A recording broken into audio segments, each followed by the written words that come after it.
సరే ఫస్ట్ మనము ఆ పాలసీ ప్లాన్ అనేది తీసుకొని ఉండాలి. నేను ప్రతి ఒక్కరికి అడ్జస్ట్మెంట్ ప్లాన్ అనేది చెప్తున్నాను కదా, చెప్తున్నాను అని అంటే మళ్ళీ మీరు ఏది మేడం అని అడుగుతారు అని ఉద్దేశంతో మీరు అడిగే ముందుకే నేను ఫస్ట్ ప్లాన్ చేసుకున్నాను. ఇది 6 సంవత్సరాలు అయిపోతున్నాను అని చెప్పి అడ్జస్ట్మెంట్ ప్లాన్ మనం 5 సంవత్సరాలు మాత్రమే కడతాము. 6వ సంవత్సరం సొసైటీ ఆర్డర్స్ ఇస్తారని చెప్తున్నాను కదా, ఇది నేను 6 ఇయర్స్ క్రితం చేసినాను. 5 సంవత్సరాలు మాత్రమే కట్టినాను.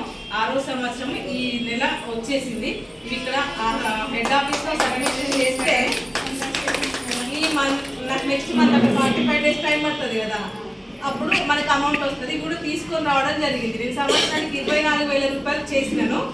12,000 6 నెలలే కట్టిన. మా పాప పేరు మీద 1 లక్ష వస్తుంది, మా బాబు పేరు మీద 1 లక్ష వస్తుంది. 2 అడ్జస్ట్మెంట్ ప్లాన్స్. ఇది ఒకటి వచ్చేసి మా బాబు పేరు మీద విలేజ్ సూపర్వైజర్ కోడ్ తీసినప్పుడు అది కూడా మెచ్యూరిటీ టైం అండి, అది కూడా బాగా తీసుకొచ్చినాయి.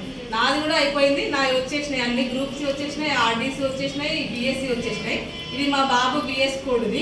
ఇది మా పాప పేరు మీద మా బాబు పేరు అంటే ఇద్దరికి నాదే పేరు మీద ఇద్దరికి 1 లక్ష వచ్చేటట్టు అనేది చేయించడం జరిగింది. ఈ ప్లాన్స్ అయిపోయింది కనుక హెడ్ ఆఫీస్లో సబ్మిషన్ చేయడానికి కోసమని రావడం జరిగింది.